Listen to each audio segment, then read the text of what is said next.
Well, it's a great pleasure to welcome to MSU Today Patricia Orlowitz, whose professional journey since her Spartan days has been one, frankly, that many just dream of. An international development advisor, she is concluding a 2-year project in Bangladesh, and that after a 3.5-year stint in Afghanistan. She's also been a magazine editor. She's been the owner of a large, very successful agricultural advertising firm. And Patricia is a distinguished alumni award recipient from MSU's College of Ag and Natural Resources. Patricia, so great to have you on MSU Today. It is my pleasure to join you. You know, as I look over your career accomplishments, and I've followed them pretty closely, but I see your communications career life before 1997 as sort of one half, and then your international development life since. Give us an overview. As your introduction said, Kurt, really, I view my life in two different portions. The start was directly in agricultural communications with magazines and communications for agricultural companies, offering information to agribusiness people, to farmers, and everyone.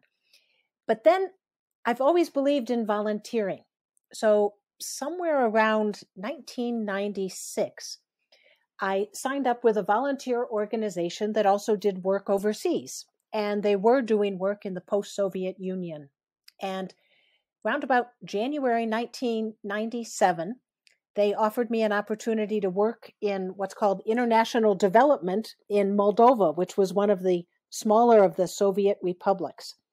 And that really became the start of a new career, which still used ag communications, still kept me in agriculture, but I made the move over to development. And development in the international sense is a process of aiding countries to be more self-reliant, to improve the quality of life in those poorer countries. We sometimes call them third world countries or developing countries, but helping them develop economically so they can function and support services and improve the health and nutrition of citizens, improve their agriculture so they can feed their citizens. And with a budget from an improved economy, they can have schools and build infrastructure such as roads that help get food to people or collect ag production. And I was lucky to make this transition via a volunteer assignment in Moldova. At the time, they were going through privatization or the breakup of the former collective farms, the kolkhozes. And that opportunity led to a change in career. And since then, I've worked pretty much entirely overseas in developing countries. I'd like to say that I've worked in the ABCs, Afghanistan, Bangladesh, and Cambodia, and then that I've worked in 2 ex-countries. I worked in Moldova, the ex-Soviet Union, and I worked in Kosovo, which is the ex-Yugoslavia. And each of those countries needed different skills and needed different things to try to develop their own capacity to develop economically, democratically, in governance, in healthcare and education. And I was lucky to be able to work in that space. Well, Patricia, let's zero in on some of those projects that you've been involved in. But before we do that, you've mentioned Moldova. Without wishing to, to embarrass you, but you were presented with the Republic of Moldova Civic Medal in 2001 by the president of Moldova, and your work there was featured in People magazine back in 2000. Tell us a little bit more about what must have been a hugely satisfying project in Moldova. In Moldova, I was working on a project funded by the U.S. Agency for International Development. I worked with a non-governmental organization called East-West Management Institute, and we were carrying out the project to privatize the 1,000 collective farms in Moldova, get title back to the people who were the members of that collective farm, and break up the property, whether that was the tractors or the dairies, and get that back in the hands of individual people. And that was extremely satisfying. And what started out as a pilot project to really test the law, because after the breakup of the Soviet Union, and the independence of Moldova, they had written a law supporting privatization, supporting private land ownership, but they hadn't done anything about it. So we had to design a process that used a basic law and help write secondary legislation that showed how you would do it, and then carry it out farm by farm and individual by individual. And that's what really helped me, having sort of the ag background and the communications background from Michigan State. But nobody had ever privatized collective farms. They'd only done it in reverse. They'd only taken in all the individual land ownership. And once we got land titles to 1 million citizens, privatized all but a handful of collective farms. The handful that weren't privatized were those that were in an area called Transnistria, which is still under disputed control of Russia. And those individuals got their land titles back. And when you went to ceremonies handing out the land titles, you saw the older people were always honored first. And they held up their land titles with tears in their eyes, saying, "You will never take this away again."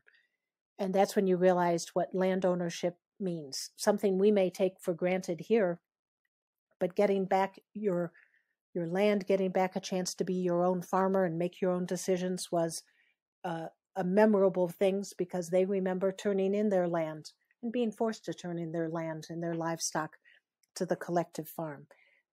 And that's what gave me the civic medal from the president of Moldova. You know, that's an amazing story, and people getting deeds to land with tears in their eyes. Very poignant. That was also mentioned in the People magazine article. My guest is Patricia Orlowitz. She's a very proud Spartan alumna, and she has done international development work all over the world. Let's talk about some of the other projects, maybe one or two. I know Moldova is right up there, but one or two that were particularly satisfying, and maybe an example of one or two that were really tough. I'll say a job that I found very rewarding, because you could see it on an individual basis, was in Cambodia. One of the areas I worked in there particularly was healthcare, and realized healthcare includes nutrition. So that means improving agriculture and aquaculture, I'll say, because fish is a very big source of nutrition in Cambodia. But working on reducing maternal mortality.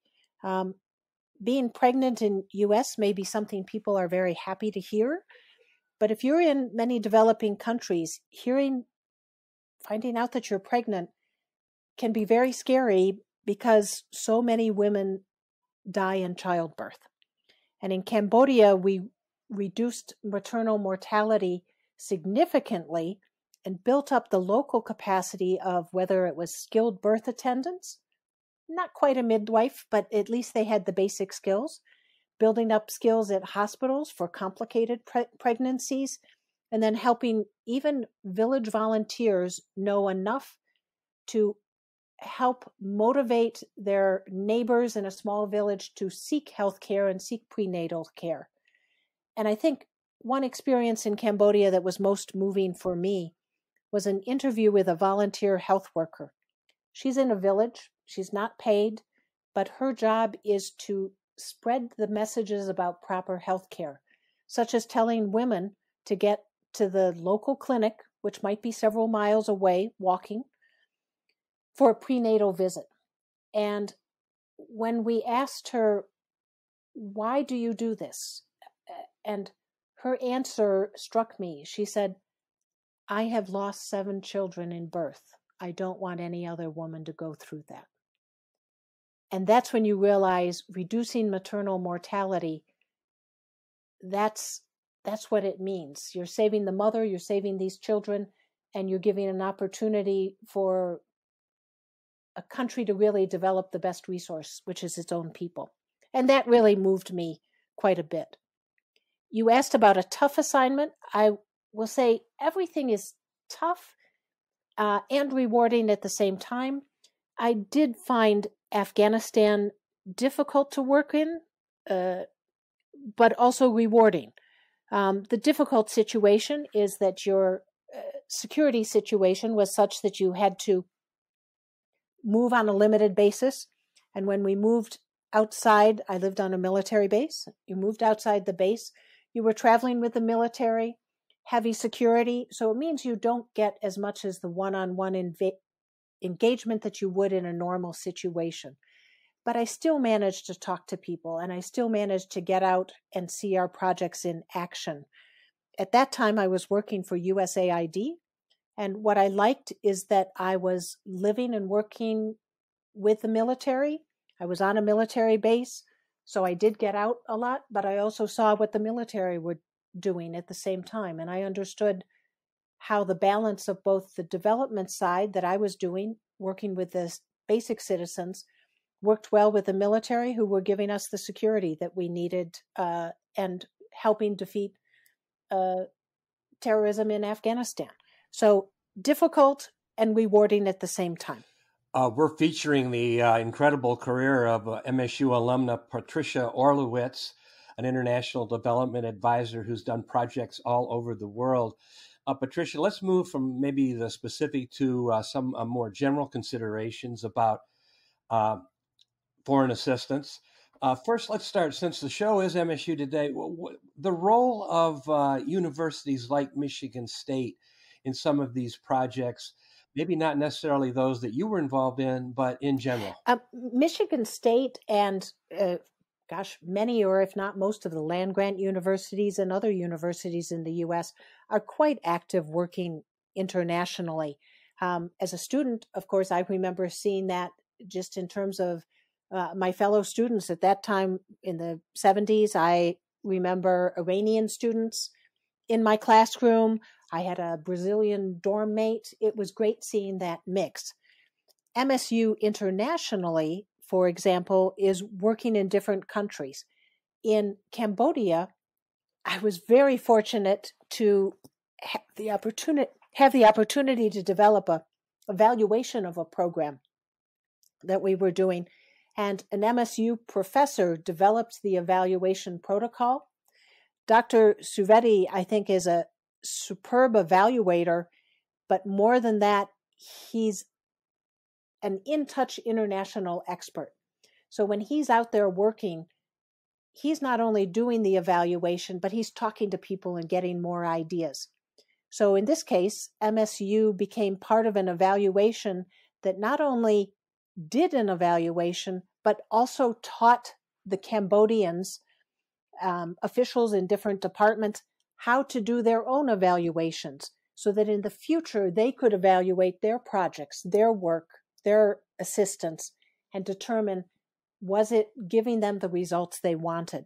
And that's the kind of expertise that MSU offers, is both building that capacity in the country side by side as they carry out a project, and then helping evaluate and do other work as the work is being done by others. MSU is also a partner in many other countries, was doing work in Bangladesh, has sent experts to dozens of other countries. And it's critical to keep that student engagement so that their professors and others are giving them input on what they're seeing around the world and exposing others to that. And then same thing, you're bringing all kinds of expertise from every department at MSU. You can call on that to help on an international project. I think Congress understands that as well. So it is certainly an important part of our funding to know that universities are part of the equation in solving the challenges in the developing world. You know, it's interesting you mentioned Dr. Murari Savedi, because as you may know, I had the pleasure of doing some international work with him, both in Mexico and in Nepal. And as you said, he's clearly a citizen, an international citizen, and an extremely good evaluation expert. No question about that. But, you know, you mentioned the importance of people understanding foreign assistance.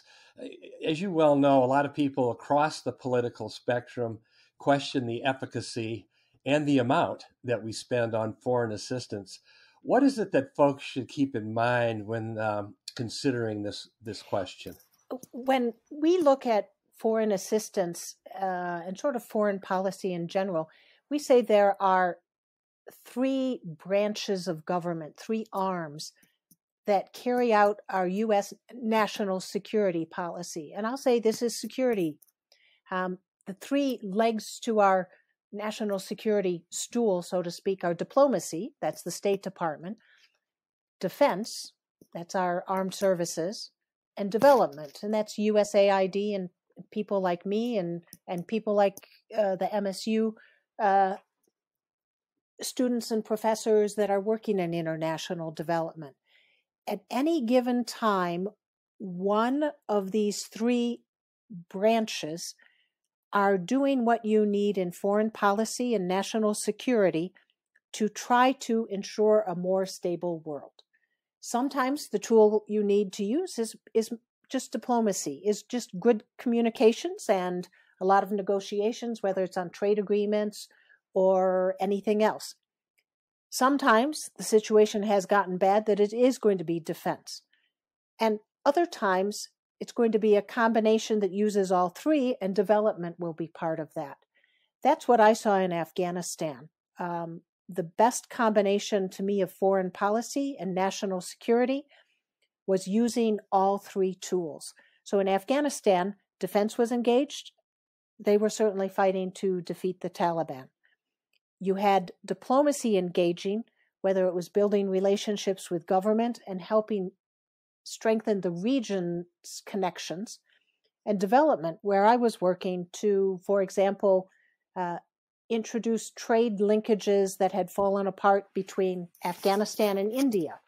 So Afghanistan's prized pomegranates, which we were helping teach new farmers how to grow the best pomegranates, could be exported to India, which had the demand for it. And if you can use that blend of those three Ds, diplomacy, defense, and development, that will give you a more stable world. That will give you a world that is economically growing and offering opportunities to citizens so that the citizens of the developing world can be served and see a brighter future. So they're not going to turn as much, we hope, to violence, but see development as the opportunity and a brighter future. Hopefully, if these three things work together, and sometimes just one, sometimes just development, we'll have better markets for our projects, our products that we're growing. We'll have better relationships. We'll have better opportunities, whether it's travel, and we'll see a better world health, which today during COVID, we understand how interlinked we are on the health side as well. So if development can help healthcare in other countries and prevent the spread of disease, I think the world is going to be a better place. You know, that's interesting, the three-legged stool. I think a lot of Americans, most of our listeners would understand the diplomacy leg, the defense leg. It's kind of the development leg that maybe folks have the least understanding of. Kirk, I think you're right. Development is a hard thing to grasp. When I first started working on it, I didn't understand what it was. But when I go back to thinking about what does a country want to do, and you can take the U.S. in early days, you want to have better infrastructure so you can get your agricultural products from the farm to the market, but you need to have roads. Well, how do you develop those roads and how do you finance those roads? If you're a developing country, you need to find a way to collect taxes or some kind of income, but you don't even know how to do that. That was the case in the former Soviet Union. So we had to look at educating, informing, and helping write laws that would say, how do you collect taxes and how do you then put those taxes to work?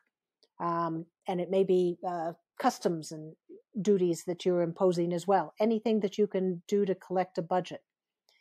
And then look at things that we have learned in education, early grade reading being the foundation of education. And how do you teach early grade reading to the first and second graders better? If we can share those skills with a developing country, that's the kind of development that helps them improve education of all their citizens. So I think development is a very broad term of improving the capacity of a country so that it can grow economically, grow democratically, grow in services such as education and healthcare to its citizens, so that eventually countries will be developed and self-reliant. They may not be first world countries and have everything solved, but they will be on the path to becoming more and more self-reliant, so that eventually they themselves will become donor nations offering foreign assistance and helping other countries. I found Bangladesh an interesting mix. It is a very poor country. It's 165 million people in a country the size of Illinois. And it is moving into, slowly, a lower middle income category. So eventually, it will become a nation that does not require donor assistance. And right now, that donor assistance and development is helping Bangladesh improve its healthcare, improve its own capacity to respond to disasters from cyclones and monsoon floods and earthquakes, so that it won't be calling on and needing assistance, and economically will grow so that it's stable and offering opportunity to citizens to continue their lives in Bangladesh, but see a brighter life, a better future. And if development can improve the capacity of those countries so that they can continue on that positive trajectory, I think we'll see citizens more satisfied with their lives, and thus a greater stability, greater security around the world. I think that may be one of the best elucidations of development that I've ever heard or read, and weaving those examples in really underscores and I think helps folks understand the scope of development. I'm talking with Patricia Orlowitz, a graduate of Michigan State University who has had a career that has spanned the globe. Patricia, speaking of Michigan State University, let's take a moment to go back and think about your days at Michigan State, and how did those days at MSU prepare you for the amazing experiences that you've had since? I think MSU totally prepared me, not for just my international experience, but for all of the jobs that I've had. Whether it was a good internship, because MSU lined me up with a great internship, and certainly that opened my eyes to the interconnectedness of agriculture to many different things. MSU gave me the basic skills. I'm lucky to say, Kirk, you were one of my advisors and gave me, whether it was basic communications, basic journalism, so that I could write and continue to explain the work that I was doing or the information that others needed to help them do their jobs better. I think MSU also exposed me to many other communities. I talked about meeting other students, professors from around the world. But I also think MSU gave me something even more basic, and that's an appreciation of opportunities to be able to listen and learn and keep learning all the time. I was definitely inspired in MSU by a female professor, my advisor, Dr. Maxine Ferris, and I certainly would call her a role model and a mentor. At that time, I would say she was one of the few female professors in the College of Agriculture, but she just went about her work as a talented professional and shared that information with all students. She took pride in students, and she has to be one of the best listeners I've met. And she herself is an example of really being a lifelong learner. She's continued to develop in her career. So perhaps somebody who was more of a journalistic and straight communications writer, she's now come out with 2 fiction books in the past few years in her 80s. So if that's not an inspiration from MSU, even after my graduation, I don't know what else could be. she inspires me because I'm hoping that I can continue to be as active as she is still today. And she just celebrated her 90th birthday. Yeah, Dr. Ferris, we're both fortunate to have her as a major mentor in our lives. And yep, just turned 90. And what a dear lifelong friend she's been for both of us. That's certainly true. And I think both of us would say she's been a mentor. And that's really one piece of advice I would offer to any student or any young professional is search out those mentors.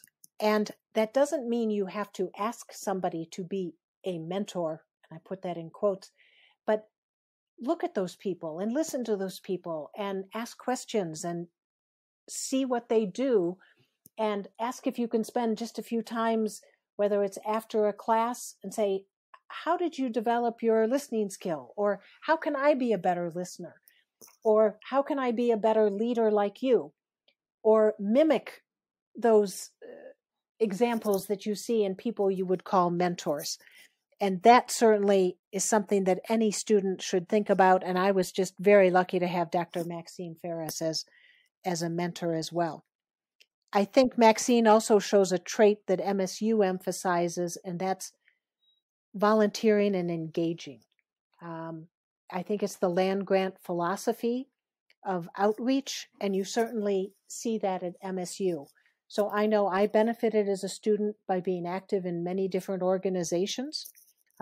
Not all agriculture. I worked on Union Film Board, but I've continued that throughout my life. And it was a volunteer assignment that changed my career into international development. So I say you never know where a volunteer assignment will lead you or what door it will open up, and take advantage of it. That's a great segue. That's great advice for young people. MSU Today host Russ White loves this question. But in addition to those, in addition to what you just said about mentors and volunteer work, specifically in terms of communications for young people who may be aspiring for a career that even approaches yours, what advice might you give them in addition to what you've already said? I think you have to, in your career, look for opportunities that may not say communications. So I look at my counterparts in the Army who are in civil affairs and public affairs in the Army, public information. And they're doing information, they're doing communications, but they may not always call it that. So I worked with great colleagues in Afghanistan in the Army who were running preparedness programs and development programs from a different perspective, but working hand in hand with me on the development from the U.S. Agency for International Development side. So I think communications experts no longer need to look just at magazines and radio in agriculture as we used to, but look for it in other ways. So whether that's at a company, whether that's at a different branch of government, communications is a basic skill, and everybody is going to need that. And if you are open to those other opportunities and look elsewhere and even help persuade those companies that what they're missing is a good communicator, I think you'll find fascinating opportunities out there. Patricia, I mentioned in the introduction that you were wrapping up a 2-year project in Bangladesh. What's next on the horizon for you? Well, at this point, I'm looking at stepping back from the U.S. Agency for International Development and retiring from that, but I'll be looking at other opportunities with some of the implementing partners and others in USAID to see how I can do short-term assignments around the world. And that may be virtually now because of COVID. Travel is so much more difficult. But if I can still engage in that sense, I hope that I can. Well, and that epitomizes what you just said earlier about a lifetime of engagement, not just necessarily a 20 or 30-year career. Man, it's been so much fun talking to Patricia Orlowitz, Spartan alumna, the recipient of the Distinguished Alumni Award from the College of Agriculture and Natural Resources, and a success in so many different dimensions of her professional life. Patricia, I can't tell you how much fun this has been, and I want to thank you. MSU Today thanks you. Russ White thanks you for your time. My pleasure.